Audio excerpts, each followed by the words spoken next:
Hi, we're Kathy and Dave, and we've electrified our Rossland life.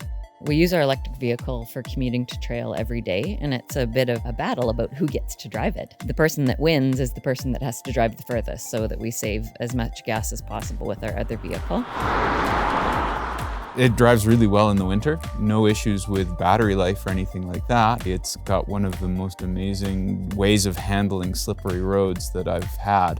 So one of the things that we had to consider when we were getting a car was how to charge it at the end of the week. We didn't need something that could charge the car in an hour. So we got an electrician to come in and wire up a standard dryer plug. Basically lasts the entire week on one charge. At the end of the week, we come in, we plug it in, and we go from 0 to 100% by the time we're ready to go in the morning.